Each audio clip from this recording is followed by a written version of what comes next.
लोकसभा निवडणूक 2024 साठी इस्लामपूर विधानसभा मतदारसंघात नामदार चंद्रकांत पाटील दादा आणि भाजपाचे जिल्हाध्यक्ष निशिकांत भोसले पाटील दादा यांचा दौरा. बागणी लोकसभा निवडणूक 2024च्या पार्श्वभूमीवर इस्लामपूर विधानसभा मतदारसंघात उच्च आणि तंत्र शिक्षण मंत्री चंद्रकांत पाटील दादा आणि भाजपाचे जिल्हाध्यक्ष निशिकांत भोसले पाटील दादा यांनी बागणी जिल्हा परिषद मतदारसंघातील भाजपाचे बूथ अध्यक्ष, शक्ती केंद्र प्रमुख, सुपर वॉरियर्स, पदाधिकारी आणि कार्यकर्ते यांच्याशी संवाद साधला.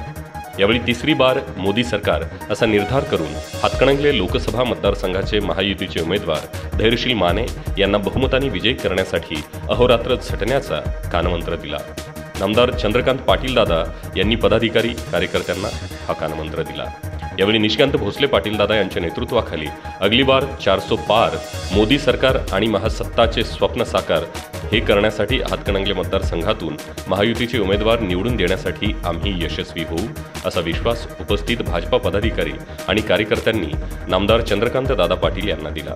यावेळी भाजपा प्रदेश किसान मोर्चाचे पृथ्वीराज पवार भैया, सांगली जिल्हा भाजपाचे उपाध्यक्ष धैर्यशील मोरे,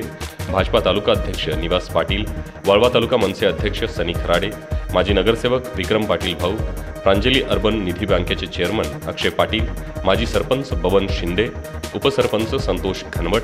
मिरजवाडीचे सरपंच जयश्री साळुंखे, कारंदवाडीच्या उपसरपंच रुपाली सावंत, सचिन लोंढे, भाजपाचे सरचिटणीस संदीप सावंत, शिगावचे माजी उपसरपंच उत्तम गावडे, अनिल सरदेशमुख, भैया पत्की, हमीद सुतार, अरुण गावडे, महादेव सीत, नितीन शिंदे, दीपक पाटील, सूरज घनवट, विलास पाटील, प्रकाश सराबदार, चंद्रशेखर जामदार, सागर फाळके, गजानन पाटील, डॉक्टर राजेंद्र पाटील, विशाल यादव, अनिल पाटील, रजाक चौगुले, अमोल पाटील, वाहिद सुतार, शुभम पाटील, सोमनाथ गावडे आदींसह अन्य प्रमुख पदाधिकारी आणि कार्यकर्ते मोठ्या संख्येने उपस्थित होते.